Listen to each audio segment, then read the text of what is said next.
ईश्वर की सत्ता का दावा करने वाले बिचौलिए आखिर ये बात इंश्योर क्यों नहीं करते हैं कि यह बलात्कार ना हो। आगरा के जगदीशपुरा क्षेत्र में एक मासूम बच्ची के साथ एक दरिंदे ने मंदिर के अंदर बलात्कार किया। 5 साल की उस मासूम बच्ची के साथ जो घिनौनी हरकत वो आरोपी कर रहा था, वो दरिंदा कर रहा था, उसके बाद वो बच्ची चीखने लगी। दादी उसकी वहां अचानक पहुंच गई। चीख सुनकर तो बच्ची की जान बची, लेकिन आगरा पुलिस ने उस दरिंदे को यह कह के पहले छोड़ दिया कि यह मानसिक रूप से विक्षिप्त था। बात इतने पे नहीं रुकी, मामला तूल पकड़ने लगा। उस मंदिर का वीडियो वायरल हो गया और वीडियो वायरल होने के बाद अब अपराधी को पुलिस धरपकड़ के लिए तैयार हो गई। उसके खिलाफ मुकदमा लिखा गया, धाराएं बढ़ाई गई। लेकिन इस खबर को हम सिर्फ इतना ही बताने के लिए आपको नहीं सुना रहे हैं। यह बात भी आप अच्छे से जानते होंगे। और किस लिए सुना रहे हैं यह समझना है तो आपको यह पूरा वीडियो देखना पड़ेगा।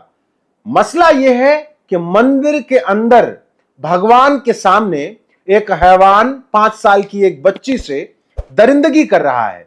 लेकिन सवाल उस सत्ता पर खड़ी होती है, उस देवालय पर खड़ा होता है जहां एक बिचौलिया बैठकर हर रोज आपको तमाम गारंटियों के नाम पर ठीक ठाक ठगता है।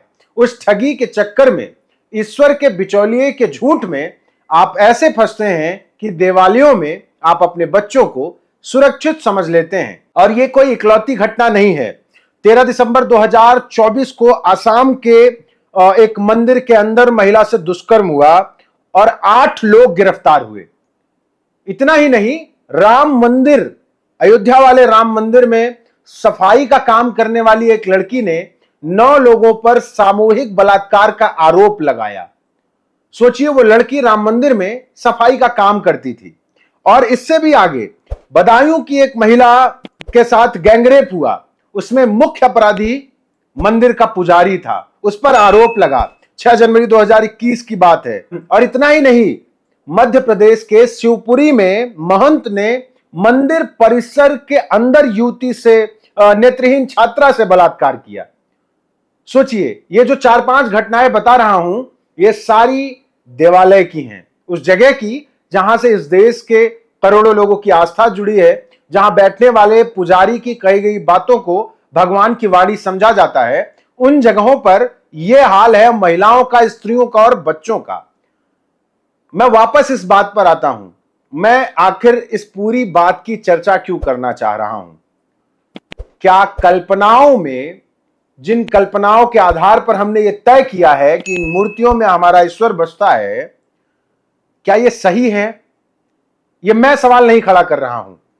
पेरियार ईवी रामास्वामी नायकर ने आज से सदियों पहले, तकरीबन 100 साल तो बीत ही चुके हैं, यह सवाल खड़े किए थे। और जब ये सवाल खड़े किए थे तो लोगों ने उनका खूब जमकर विरोध हुआ था, यहां तक कि बात जान पर बनाई। लेकिन आज जब मैंने ये वीडियो देखा और जब ये घटनाएं देख रहा हूं तो पेरियार साहब के ईश्वर से पूछे गए ये सवाल मुझे याद आ रहे हैं। पेरियार साहब ने जो सवाल पूछे थे उस पर उन्होंने साफ तौर पर ऐसी तमाम घटनाओं का जिक्र किया था और सवाल किया था कि आखिर इन काल्पनिक पात्रों में अगर ईश्वर हैं, अगर बिचौलिए की बताए अनुसार उसके बनाए देवालयों में ईश्वर हैं, तो ईश्वर एक टक निहारते क्यों रह जाते हैं बेगुनाहों के साथ बलात्कार होते देखकर, आतंकियों का हमला देखकर। और जो सवाल कर रहे हैं पेरियार साहब, वो सुनिएगा। मैं पहले भी इसका जिक्र कर चुका हूं, लेकिन आज इन सवालों का महत्व बढ़ जाता है कि क्या तुम कायर हो जो हमेशा छिपे रहते हो, कभी किसी के सामने क्यों नहीं आते? क्या तुम खुशामद परस्त हो जो लोगों से दिन रात पूजा अर्चना करवाते हो? नहीं, ईश्वर खुशामद परस्त नहीं हो सकता, लेकिन बिचौलिया खुशामद परस्त हो सकता है।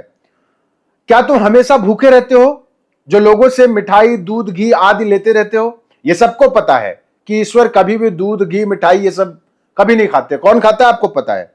क्या तुम मांसाहारी हो जो लोगों से निर्बल पशुओं की बलि मांगते हो?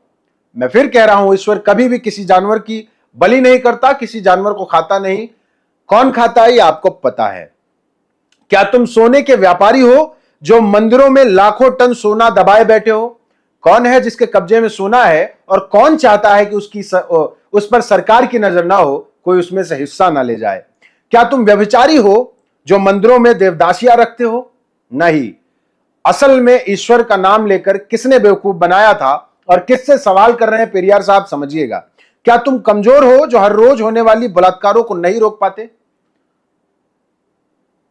यह जो 7वां सवाल है, यही हमारे इस वीडियो का उद्देश्य है। जो घटना मंदिर के अंदर हो रही है, वहां दोनों चीजों पर सवाल खड़ा होता है।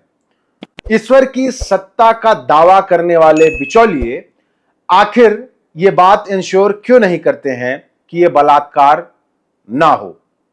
एक मासूम की जान क्या इतना ताकतवर व्यक्ति नहीं बचा सकता जो डायरेक्ट ईश्वर से बातचीत करता हो? और सरकार क्या कर रही है? वो सरकार जो ईश्वर में अथाह आस्था रखती है, जो रामराज्य का दावा करती है, उसकी पुलिस बलात्कार के बाद पीड़िता के साथ क्या व्यवहार करती है? परिवार को डराती है।